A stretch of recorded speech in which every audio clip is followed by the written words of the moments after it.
Right then, we're answering one of the age-old questions today then about snow foams, pre-washes. Are they worth it? Does it actually do anything? And we're going to have a look at that today, and we're going to make sure we do it the right way, as in testing cleaning power of products only and not jet washing it after the pre-wash. We're just going to give it a nice rinse off and see what is actually done by pure cleaning power alone with the product versus a water rinse just with a sprinkler head off a normal garden hose in this case. So let's get into it.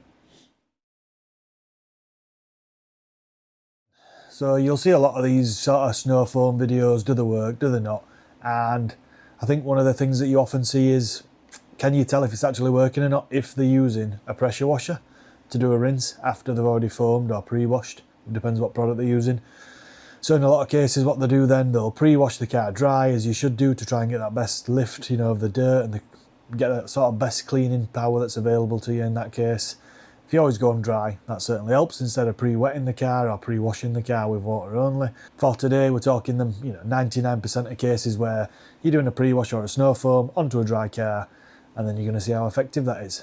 So a lot of mistakes that are made then after that is people remove the pre-wash, both sides. If they're doing an half and half comparison like we're going to do today, they'll do half snow foam, half dry, and then they'll pressure wash basically the whole thing after the fact. So doing that then, what you're going to do is you're going to basically remove a lot of embedded, contamination, dirt, road film, salts, anything like that, using the pressure washer alone. So it doesn't give you a true representation between both halves, because the pressure washer in both instances is doing a lot of the work.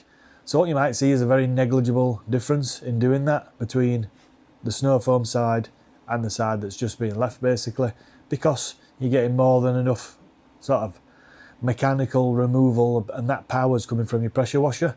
So what we're going to do today is we're going to use a snow foam pre-wash basically on half the vehicle, or near as makes no difference. You will see there'll be some slight overlap. We're not toweling or taping the car off or anything and doing a direct 50-50 look at before and after, but it should be more than enough to see.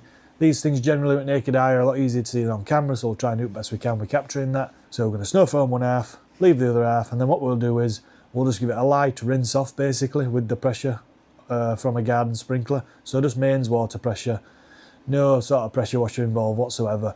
We'll make sure all that product's rinsed off, and then we'll see pure cleaning power only without the sort of aid of that water pressure, using that jet wash or pressure washer for that sort of extra mechanical removing basically, and then we'll see how good they are from that. This is not something you do basically obviously washing your car. When you are washing it, if you are snow foaming or pre-washing, you want the absolute best you can get. So pressure washing post snow foam is the best you can get in that case. You want to remove as much contamination as possible. So what we're going to do today is I'll do the test, and then I'll refoam the whole car and pressure wash the whole car before I contact wash, just to make sure we're as absolutely as safe as possible before we're touching the car. Here we are having a quick look at condition. As you can see, this thing's absolutely blathered this week. I've actually had to leave it like this to get it this bad. So you can see we've got mag chloride on here now, and actually snowed on the car last night, so been driving around a couple of weeks now just to try and get this as dirty as possible. As you can see, I've done a decent job of that. We've got what you want really out of this, so this thing is absolutely blathered. That'll be a good test. You can see wheels very dirty, calipers much the same. So today's test then, obviously what we're doing is testing whether a pre-wash or a snow foam actually works. So what we'll be using for that then is, this is Gyeon's foam, Gyeon Q2M foam as its full name is. We've got it mixed at weaker than an on-label recommendation. They recommend 5-1. I like to use it 9-1, makes it a bit more cost effective. So we'll get this on, might do a bit of an half and half shot at back as well, and then what we're going to do is, to make sure we're actually giving it a fair test, is we're not going to jet wash it off. So we're going to do half the car with snow foam, half the car without, and then what we're going to do is rinse it off just using a normal garden sprinkler head, not any sort of pressured water, to see if it is actually the foam that's doing it and not just the pressure washer moving it all off. Because even if you do these tests with pressure washers, it doesn't actually show you cleaning power or the removal power of lifting that dirt off. It's basically the pressure washer removing it, as you'll have seen many a times. It's not a true representation of is the product actually working or not. It's more of, it'll look so similar anyway with pressure washer, it's hard to differentiate, so this just makes it that little bit easier.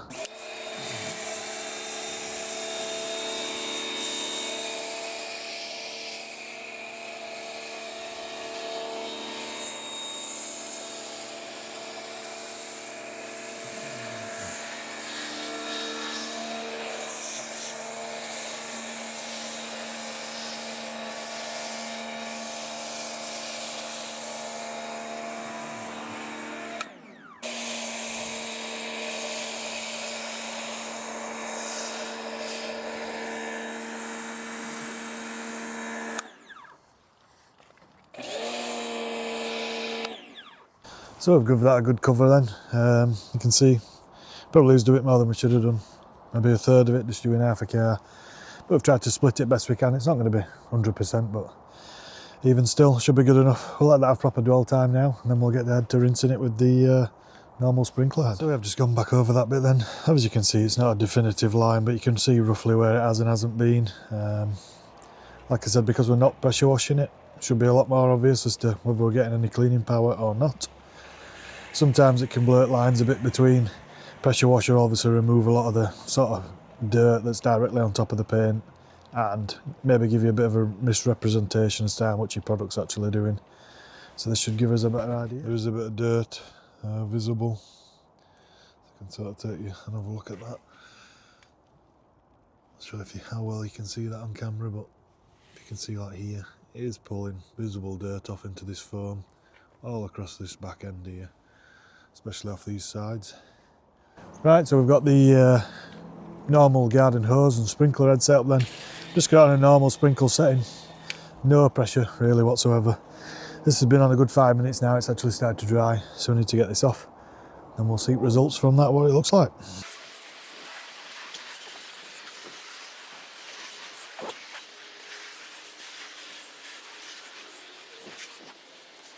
Not ideal at all. What it's actually doing is, then you could see maybe a bit hard to remove. It's actually freezing because of the temperature outside while I'm rinsing it, so not ideal, but we'll crack on anyway.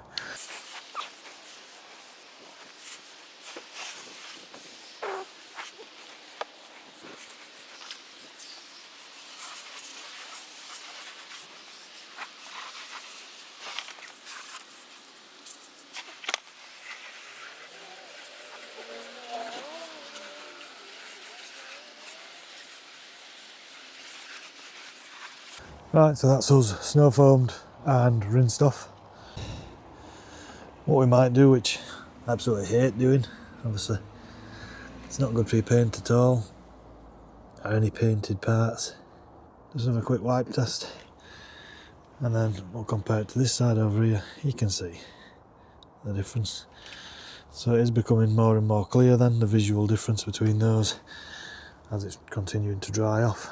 This basically has done not much whatsoever in terms of cleaning power. Mag chloride's still there and everything. All road salts and film. See there, we'll give it a quick swipe. And then how dirty it is. And then this half that we have snow foamed, you can see, still dirty, but big improvement.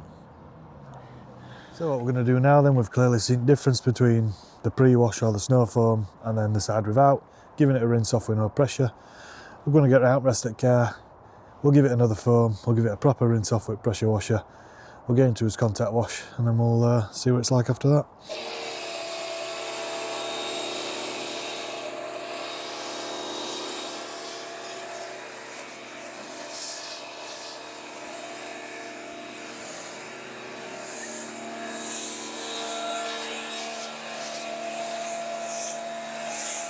So that's it then, all foam used up. Again, we'll leave that to dwell and we'll get it rinsed off properly. Far from ideal today, even all round where it's dripping. Round wet hose has just been sat in water there while we're doing the other bit of the with the normal garden hose. All the water that's basically come off the car's frozen around the hose, so far from ideal. I think what we'll do is we'll do a warm water in the bucket for the contact wash, just to help it and help my hands with how red my fingers already are with temperatures out here, just below freezing. So we'll give this a dwell and then we'll come back, rinse off with pressure washer and get into that contact wash.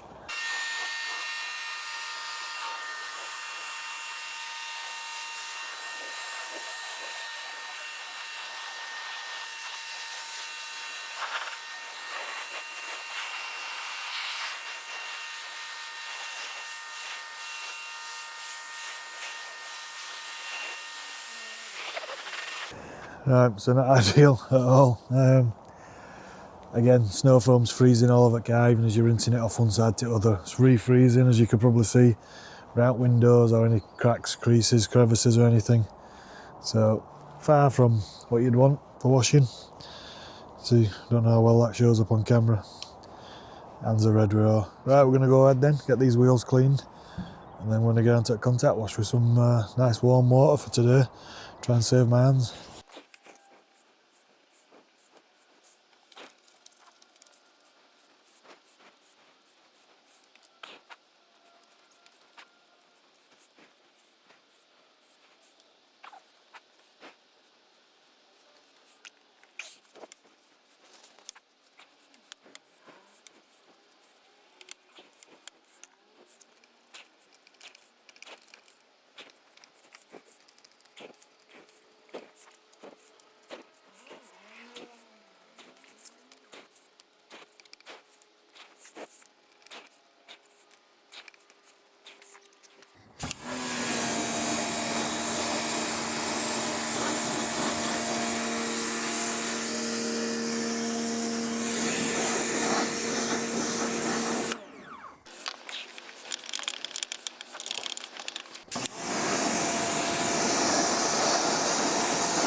Right, so moving on to contact wash now. Bucket of warm water.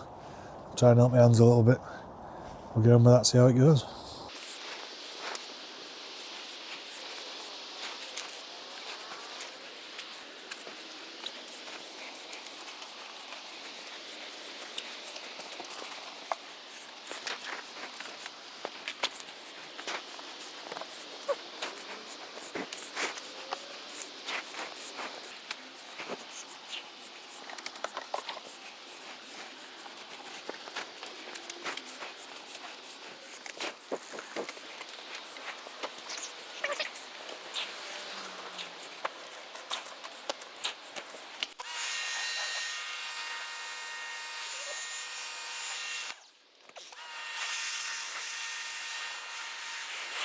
It's a bit of a comedy sketch really. We're losing light quick.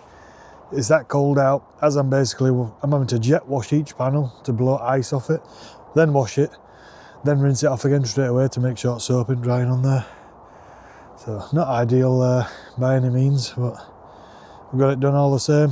That's the full wash finish now, all rinsed off, and we're back in garage now for a summer. So you've seen today's wash process. Far from ideal, you know. I suspected it wouldn't be, you know, ideal conditions, even though it has been a relatively bright, sunny day. It's been cold, there's no cloud coverage. It did snow last night, although a lot of that cleared with the early morning sun. You know, far from ideal where you're having to jet wash a panel, to contact wash it, and then jet wash it again straight away, and you could literally see it freezing straight on panel. That's how cold it's been. So far from ideal conditions, but as you've seen when we've looked at the back of the car, basically, there is, you know, we've done wipe tests on both ends, and there is a clear difference. You know, it's one of these things where you never know who's watching these sorts of things. Is it someone who's questioning for the first time whether they've never used a snow foam? Is it worth it? Are they going to buy one? I think in seeing it today and what I've seen during filming, so you can get that when you're up close, when you're looking at your own eyes, you can clearly, visibly tell there is quite a noticeable difference on camera when they're not exactly side by side. It's not ideal. Obviously I've done one and the other. Is it worth it? Yes, they work. Yes, they're worth it in my opinion. The increased safety, obviously, doing that snow foam, try and help wet through and lift some of that dirt, then pressure washing it off. It's always going to be better than going straight in and, God forbid, doing a contact wash on a dirty car. You know, all you're doing is basically asking to scratch and mar your paint. It's going to look horrendous after not that long. So the better you can make it, especially mine being, you know, I've machine polished and ceramic coated my own car. In doing that, you want to try and keep it as long as possible. They're not the, you know, the final frontier. They're not going to stop you scratching your car, even though you've got a ceramic coating on there. You will still scratch and mar the paint and the coating. They are durable enough for normal use, but when you start sort of rubbing abrasives into them, which you would in this case if you weren't snow foaming, then you're just asking for trouble, and it's not going to be a good situation, and you're not going to be happy with the results of your paint being marred, swirled, and basically looking substandard after a very short amount of time, especially if you're driving either a newer car with good paint or a machine polished car that's had a coating on, maybe something like that. You need to do everything you can to try and keep that, especially if you're maybe not doing it yourself and spending big money to have that process done to your car. You want to try and look after it. So hopefully you've enjoyed that, got what you came for, and YouTube will now tell you what video it thinks is best for you right here. And don't forget to like and subscribe. Anything you can do like that, subscribing, liking, commenting, all helps the channel grow and basically get pushed out there via algorithm on YouTube and get my channel out there.